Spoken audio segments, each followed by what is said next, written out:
This is 8 Minutes, a podcast helping you understand the energy and climate challenge in just a few minutes. I'm your host, Paul Schuster. The shift to a decarbonized economy requires a lot of electricity. And while utilities are doing their best to bring new solar and wind and other renewable power assets online, they're also looking at newer, more novel strategies. One of those approaches, virtual power plants. VPPs are coming into their own. They take all those smaller distributed assets such as batteries, thermostats, even EVs, and aggregate them together to achieve enough scale to maybe avoid having to build another gas power plant. I'm joined today by Courtney Blodgett, Director of Strategy at Edo Energy. Edo is a VPP solutions provider that focuses on commercial buildings and developing a portfolio of distributed assets that can be used by the grid in flexible ways. I'm hoping she can help us understand a bit more about the role that VPPs play in decarbonizing the power grid.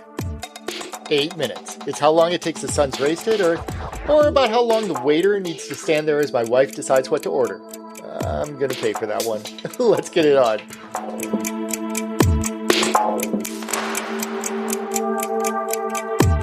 Courtney, welcome to the podcast. Thanks, Paul. It's a pleasure to be here. Well, I'm excited to have you on this, as you and I have been discussing over the last couple of weeks as we've kind of been preparing for this.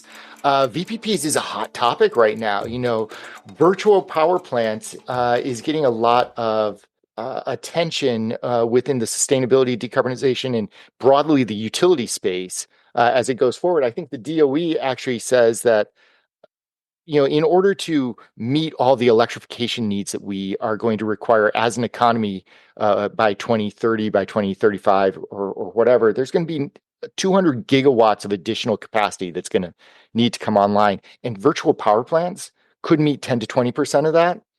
And they could help us avoid billions of dollars of investment into a power grid that's already stretched very thin. All right. So personally, I'm super excited about this. Really excited about digging into this with you. Let's start, though, with an introduction as to who Courtney is and your background, because you've got a fascinating personal history as well that I'd love to share with the audience. Great. Yeah, thanks. So as you mentioned, I'm Director of Strategy and I'm one of the founders of Edo. So Edo was officially launched in 2021, and I've been working on the company since 2019. But before that, I had worked in kind of clean innovation and technology for about 20 years. So I started my career working on renewable energy and energy efficiency in developing countries. So spent a lot of time working on biomass, biogas, small-scale hydro, solar back in the day when it was really expensive. So in China and Brazil and Indonesia. And then I had the amazing opportunity to work for the United Nations in Rwanda. So I was based in the government of Rwanda, where I helped to create programs and frameworks to incentivize the private sector to come into Rwanda and work on renewable energy and energy efficiency. Amazing opportunity and really kind of eye-opening in terms of the impacts of climate change. And this was 15 or so years ago at this point, and just how farmers had this really deep understanding of climate change in a way that those of us that sit in kind of air-conditioned buildings don't necessarily understand it. And so really cemented my passion around trying to mitigate greenhouse gas emissions and trying to do it in an equitable way. I eventually moved back to the US, and I was a venture capitalist for a little while, working for a family office for Paul Allen, the co-founder of Microsoft, and investing in clean tech companies, mainly working in sub-Saharan Africa. And then just realized I'm really built to create. So came back over to the entrepreneurship side of things and started working at McKinstry, which is one of the parent companies of Edo. McKinstry is a commercial building, mechanical, electrical, and energy provider. I knew nothing about commercial buildings when I started there, but I did know that commercial buildings cause about 40% of all greenhouse gas emissions. And so it was a really important part of just working on mitigating our impact on the climate. So yeah, that was in 2019, and then helped to spin Edo out of McKinstry and Avista in partnership with the managing director of Edo, Hendrik van Heemert. So been here since then. Well, so so you've gone from the Rwanda and Brazilian and sub-Saharan Africa to the backwaters of the United States to try to help us figure out how to decarbonize. I can imagine the challenges are uh, just bigger and broader in so many different ways. Let's talk about Edo a little bit before we get into VPPs, though, because you'd mentioned some of this connectivity between McKinstry and a Vista, which is the large Western utility. What is Edo and what do you guys provide as a solution? Well, I'll start with a little bit of our kind of origin story, which will help to answer the question of what it is that we do. Um, Avista and McKinstry partnered on creating what is now the South Landing Eco District. So, this eco district is one of the largest net zero campuses in the country. And it was developed on land that was slated to be a substation that Avista was going to build, a new substation. Instead, they said, how about we partner with McKinstry and create an efficient grid interactive campus that can respond to the grid needs? So the two companies built South Landing, which has a number of behind the meter distributed energy resources. So it has batteries, it has thermal storage, EV charging, heat pumps, solar. And this project was so successful. They said, we really want to scale this idea of allowing commercial buildings to be part of the grid, to be flexible, efficient grid assets. And so Edo is now the operator of South Landing. It's our living R&D lab, and that is our entire mission, is to turn commercial buildings into virtual power plants that can help to meet the grid needs while operating in this efficient manner. Perfect. So that gives me a good little segue into what is a virtual power plant.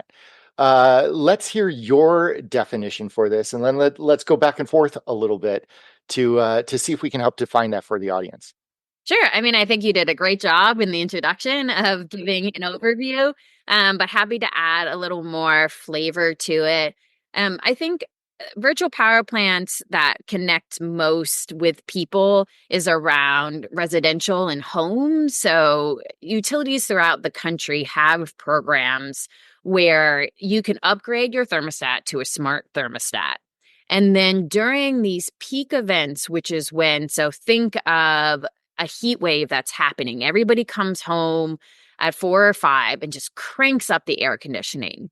And when that happens, the grid gets stressed. Those peak periods are when utilities are starting to sweat and say, do we have enough energy to meet the needs of everybody turning on their air conditioners and fans and everything else? And so with these residential virtual power plants, the utilities via a vendor will say, we'll pay you if you enable us, if you have your temperature set to 68 degrees during these peak events and during, say, 8 events per summer. We will then control your thermostat and it will set it up to 71 degrees instead of 68 degrees. And by doing that, by reducing how much your air conditioner is running, you're reducing the impact as the grid. So all of these homes put together look almost like a battery on the grid system.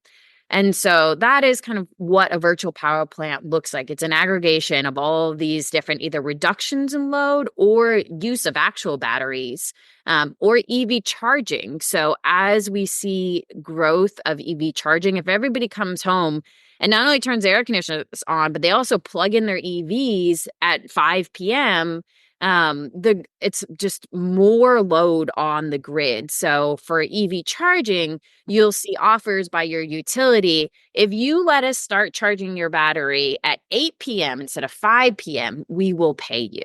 I wanted to stop you for 2 seconds, okay, because I have so much to talk about Okay. on that. But I love the analogy of EVs coming in and all charging at the same time. I actually, in a previous life, did some work with a large California utility that had a transformer, a large transformer on a neighborhood that would blow at 7 o'clock every night because everybody in that neighborhood had an EV. They would come in, they plug it in at the exact same time, and the demand on the system was just too much for them to handle. And so I can see how a virtual power plant can start to shift some of that load to be a little more flexible and a little more safe and reliable for the overall grid.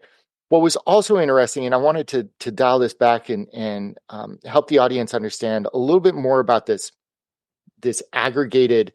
You use the analogy of a large battery, if you will, on the grid. I wanted to dig into that a little bit because the way the U.S. power grid is set up is we have kind of like a base, what we call base loaded power, which is these are power plants that are generating power all the time. Hydropower, nuclear power, in a certain sense, coal power used to be a base loaded power type of facility. But the demand on that grid isn't always the same, right? To your point, everybody comes home, cranks up the air conditioning, all of a sudden you've got demand that spikes. And so we have a whole bunch of power generating assets in the electric system that come on during those peak demand hours, right? And we call those peaker plants. And for the most part, we can't use renewable energy to provide peaking energy because we can't control when the sun shines or when the wind blows. So we have to rely upon gas projects and to a certain extent today, coal projects to fill that peaking gap. So the more that we can pull that peaking gap down and reduce the load on the peak times, it has an oversized effect on decarbonizing the electric grid. And I wanted to get that out there. Courtney, feel free to disagree with me at any point here. But really, what we're talking about is not just replacing the average power on the grid. We're replacing the worst kind of power when we're talking about virtual power plants. I absolutely agree with that. And those peaker plants are often inefficient power plants. So they have kind of a higher rate of air pollution, water pollution, greenhouse gas emissions, and they're often pretty expensive to run. So we're looking, the more that we can shift away from peaker plants, the more we can lower costs, the more that we can lower overall emissions and kind of all those negative things that come from using inefficient fossil fuel power plants. So you talked a little bit about the residential side and reducing that load. And I've kind of referred to this in the past that virtual power plants are kind of like a demand response program, the evolution of a demand response program, like demand response 2.0, if you will, because what what a virtual power plant does is it kind of takes that reduction in load and it puts it on steroids in a certain sense. And not only because of the ability to adjust thermostats and adjust HVAC and those types of conditions, but being able to tap into batteries and being able to draw resources from those batteries, whether it's a power wall at a home or within a commercial setting. So it's interesting how virtual power plants are starting to evolve. I'd love to hear more about what Ito is doing at the commercial level and how that may shift from, kind of those basics that you've outlined for us, as how residential homes think about this. So in commercial buildings, the simplest way to explain it is that we're doing the smart thermostat program for commercial buildings, but the reality is there's no simple when you're working with commercial buildings. So in a home, you're typically have one, maybe two smart thermostats, a couple of zones maybe in the house. And typically one boiler, electric base heating, or a really simple system that you're controlling. Then we go to commercial buildings where we have hundreds of pieces of equipment that help make up the heating, ventilation, and air conditioning or HVAC system, and tens of thousands of data points being streamed from the building. So these buildings are much more complex than a home. And so commercial buildings have a lot of untapped potential for virtual power plants. And that is partially because they are challenging to work in because of this complexity. And so what Ito does is we kind of take this complexity and simplify it so that we are able to shift load in these commercial buildings in the same way that you would do in homes. And we're typically targeting commercial buildings that have what is called a building management system or a building automation system, which is kind of a centralized controls platform for the building. And buildings that are greater than typically about 50,000 square feet. So we're looking at universities, we're looking at schools, we're looking at mid-sized offices, medical facilities that aren't hospitals. Hospitals are a little challenging for shifting load. You can do a lot for energy efficiency, but they're critical facilities. So light industrial, like warehouses. We like campuses. So schools, for instance, we work with one of the largest school districts in the US as 270 buildings. And so we're able to really map all those different buildings and then do this load shifting and shedding. Is there a market impact on the tenants and on comfort? And how do the building owners react to having somebody else control their environment? Great question.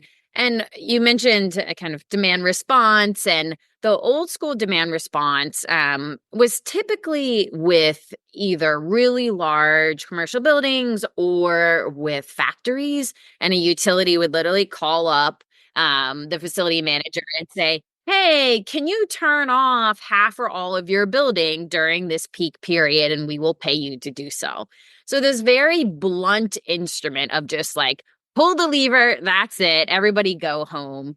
And Eno is building virtual power plants that are kind of the opposite of that. So we work in partnership with the facility manager to establish boundaries that will maintain comfort for the tenant. And that's a really important part of our solution, is that there should be really minimal impact on the tenant. And so just to explain a little bit how we're doing load shifting and shedding. So a lot of it will come from temperature set points and changing those. So a commercial building will often have a temperature set point of, say, 69 degrees to 71 degrees, and the HVAC system is constantly working to maintain that temperature.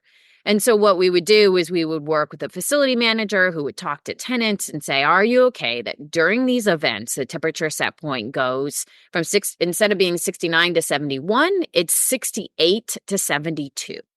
And then if this is a summer event, what we would do is we would come in and we would start cooling the building in advance of the event, because we often receive 24 hours notification from a utility. So we cool the building down to 68 degrees. And then the event starts at 68 degrees, and then the building is able to ride with minimal use of the HVAC system until it gets to 72 degrees. And then when it gets to 72 degrees, we start turning on pieces of the system again to cool it down. And so we're really thinking, how do we keep these tenants comfortable throughout this entire process? That was going to be part of my next question, is what sort of stress on the machinery and the equipment does this implicate, or whatever the right word is that I'm trying to search for there. And what you're suggesting here is, because you've got some of the sophistication around, a pre-understanding as to when these events are going to happen, and some weather forecasting or whatnot associated with that, you're probably not stressing the equipment as much as you would if you're just, automatically trying to shift things back and forth on a more immediate period. Yeah, absolutely. And I would say our solution as a whole reduces overall stress on the equipment. And that is because before we come in and do this load shifting and shedding, we always start with doing energy efficiency in a building. And we do this for a number of reasons. One, it allows us to really understand the building. We pull all the data, we map all the data points to understand what all these tens of thousands of data points are. And then we identify opportunities for low and no cost energy efficiency measures. And we do that because we really believe in that in terms of reducing overall greenhouse gas emissions. We're reducing energy consumption 10 to 30% in a building just through low and no cost energy efficiency measures.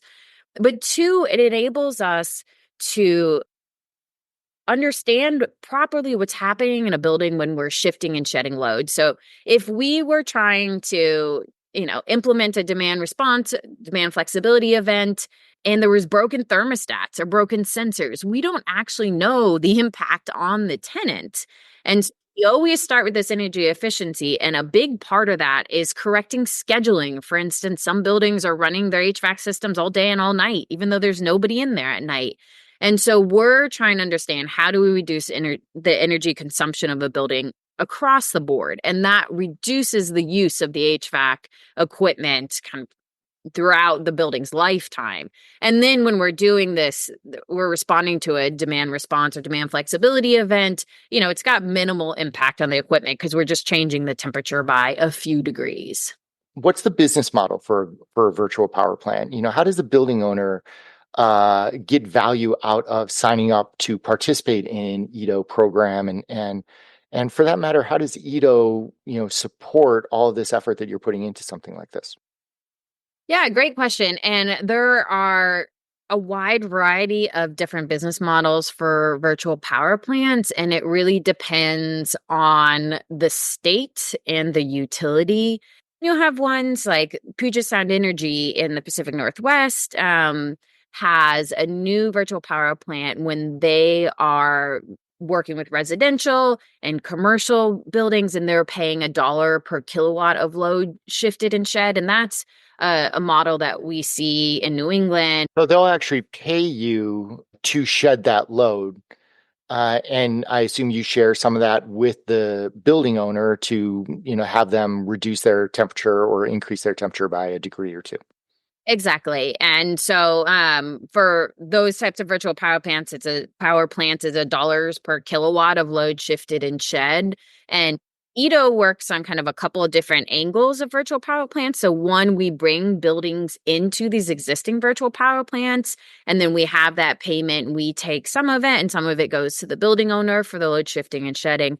And then there's other programs when we're working with utilities in partnership with utilities to design the virtual power plants. And so we're administering the commercial building virtual power plant, and the utility is getting energy efficiency savings from the program. They're getting the kind of demand response type load that's shifting and shedding, and they're building these relationships with their really important customers. And so in that program, we're getting paid as the program administrator, and buildings are sometimes getting this solution for free when they're getting energy efficiency and potentially payments for shifting load. Interesting. You're actually working for the utility in those cases.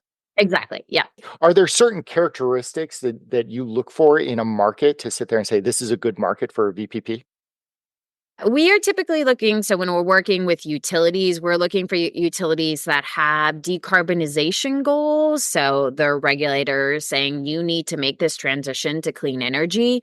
And they really need a solution so that they don't have to build more or turn on these existing fossil fuel power plants, and ones that have grid constraints. So they're seeing these increases in electric load or geographic grid constraints. So you'll have transformers or substations that are stressed, and they want to defer the upgrade of that piece of equipment. And so we can come in and help to reduce load at a substation or transformer level, saying we're going to work with commercial customers on these feeders, on these substations, and just have this really targeted demand response type program or demand flexibility program to shift load. Is most of your work through the utilities then, or do you go directly to the building managers and articulate the value proposition to them as well?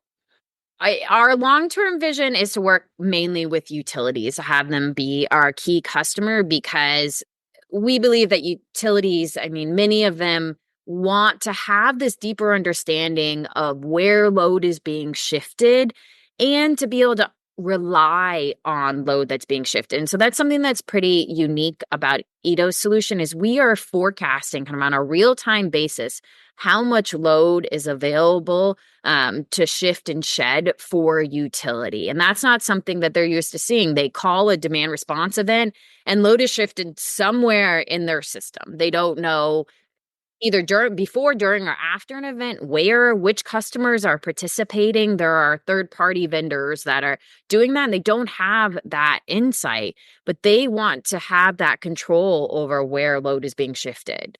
So in the future, we'll be utility facing. Right now, we're working with large scale facility managers and property managers to do some of this energy management work in the building, to start with that solution and then to bring these building into existing virtual power Well, plants. let's dig into that then, because say a building or a property manager or facility manager or an owner of some type wants to participate in a program like this. What are the things that they should be thinking about, and then how do they start to engage in a process around, opening up these value streams around a VPP? So we're typically looking to work with portfolios of buildings. Campuses and such. Yeah. Exactly. And our team, so we've got a team of building engineers who kind of make that connection with the facility managers and property owners so that they understand what our solution offers. And for those customers, the energy and demand charge management is kind of the core of what they're looking for. Participating in virtual power plant is kind of just the cherry on top, but they are wanting to reduce their overall electricity consumption. And we're seeing more of that as electricity prices continue to increase, and they will continue to increase. And so facility managers and property managers and owners are starting to think, how do we reduce this cost that we're paying for electricity? How do we extend the lifetime of our equipment? How do we have just a better operating building? And our solution is there to support facility managers. So it's not just a software solution, because facility managers already have enough pieces of software. They're trying to keep the toilets unclogged and the elevators running. Like, they do not want another kind of application that they have to open and get alerts from. So our building engineers are there to support facility managers, bring them through this process of how do we identify and implement the energy efficiency measures and build that trust so that then they allow us to, in an automated way, do the shifting and shedding of load through changing the set points during a demand response event. Well, that was going to be part of my next question is what sort of, hardware and software is required to do something like this? Is this, I imagine there's a digital backbone that needs to be implemented so you can do some of that automated work. I'm hoping that that's something that Ito does and isn't necessarily on the building manager to figure out, but to be honest, I'm not entirely certain.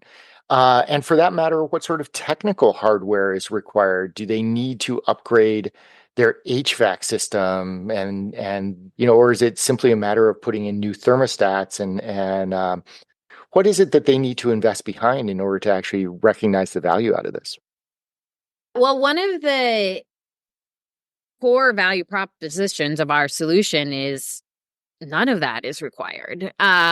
So the only real, the only hardware part of this solution is that we go in and install a data gateway, which is a mini computer in essence that connects to the local network. Mhm. And that allows us to pull data directly from the HVAC equipment, or if there's any DERs, distributed energy resources such as storage or solar, we can pull data from that via different communication protocols. BACnet is the communication protocol that we use to connect to the HVAC equipment. And so that allows us to pull all that data that I talked about that we map and analyze to identify these energy efficiency measures. And we work with the IT team in advance. There will always be questions, understandably, about installing an external device. And Ito is certified with what's called SOC 2 Type 2, which is kind of the cybersecurity gold standard of the utility world. And like, what are the processes and procedures you have in place around cybersecurity? And so that piece of hardware is really the only change that happens to the building. We don't require the replacement of the building management system. We don't have to change any thermostats. We do that optimization piece in the beginning, the energy efficiency, to make sure everything is working properly, but we aren't requiring the swap out of any functional equipment. So minimally invasive efforts on the part of the building, they get out of this energy reductions from energy efficiency and management of that. They get some value around demand response programs and VPP programs that are inherent within the power operating system that they're working within. Is there other value that the building managers get that I'm missing, or how would they be thinking about this? I mean, they often get more comfortable tenants because part of that energy efficiency piece is we're identifying like what are the temperature bands and humidity bands that are supposed to be set for the building. And if we're seeing, set points and kind of humidity points that are way outside of that band, we work with the facility manager to make that room more comfortable for the tenants. And that also then often reduces the amount of stress on the HVAC equipment. Mm-hmm. And then also, we're starting to see large companies care more and more about kind of carbon emissions and what's called ESG. And so, as part of their plans to reduce the overall greenhouse gas emissions, our solution is a way to help them reduce their energy use and their related greenhouse gas emissions. The scope two emissions around how they're actually spending their money around electricity, energy, heating, cooling, et cetera. So those are the benefits to the building. How do you support the utilities on the other side of the equation, if you will?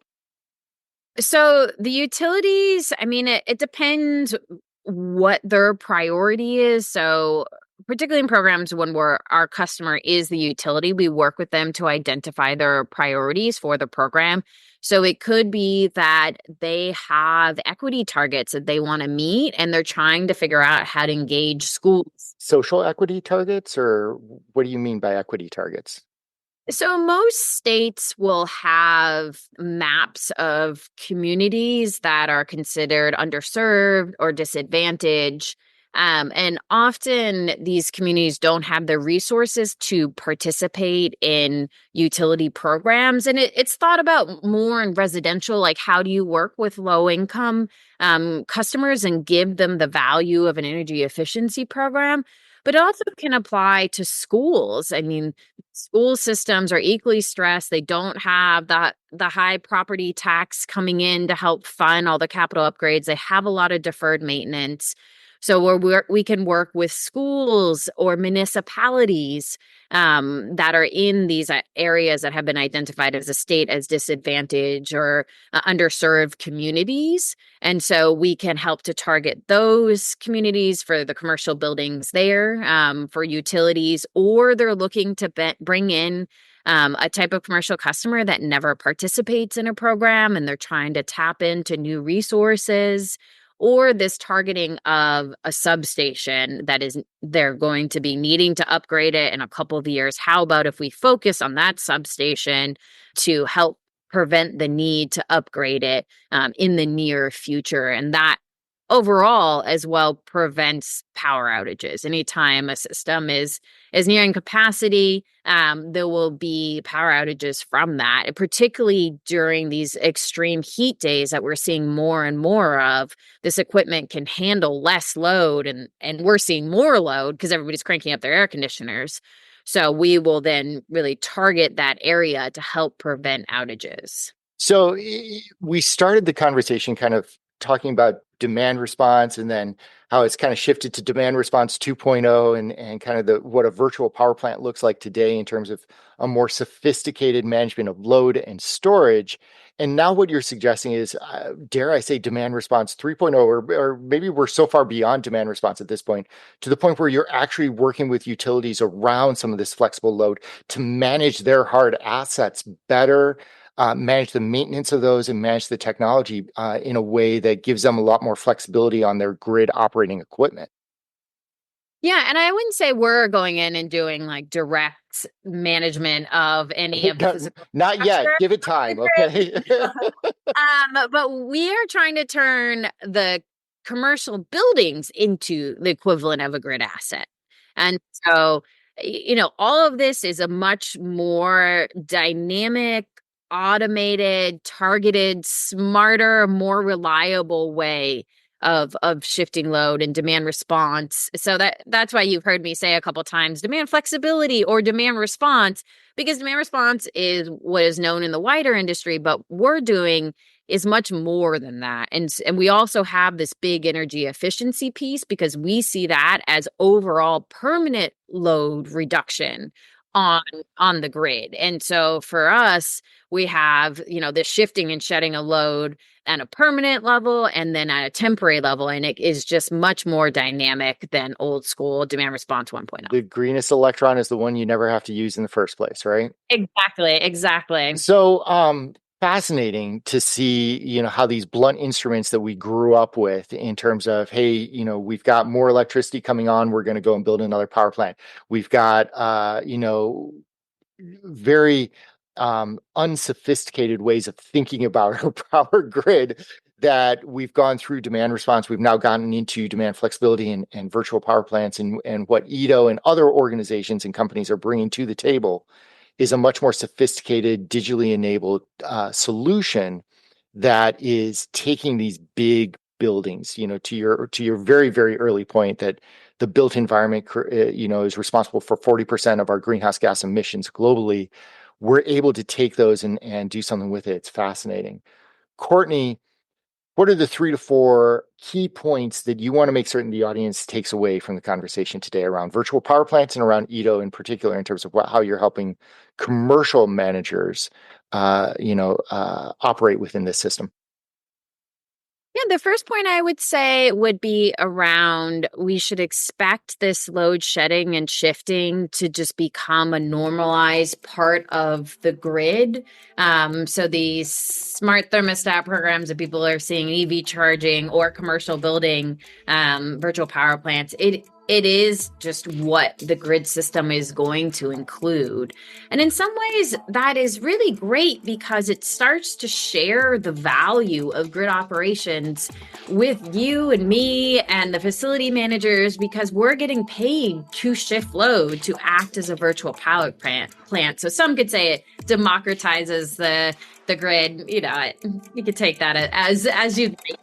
But I also think, for me, who I come from the generation side, from the grid side, not from the building side necessarily. And this to me is just such a crucial part of the clean energy transition. If we really are going to shift further and further away from fossil fuels, we need to be able to rely on virtual power plants to replace those peaker plants that you talked about. Like, how do we just really change how we think about what a quote unquote power plant is? Now we are all part of a power plant. And I'm really excited for that transition. Being smarter about how we consume power, being smarter about how we think about the power grid, and evolve into what a clean energy economy is going to look like. Courtney, thank you for coming on the show today, sharing a little bit about VPPs. If anybody wants to get in touch with you and with Edo, I'll go ahead and include some links within the show notes. Feel free to look there for Courtney's contact information as well. Courtney, thank you very much. Paul, thanks so much for having me. It's been a pleasure.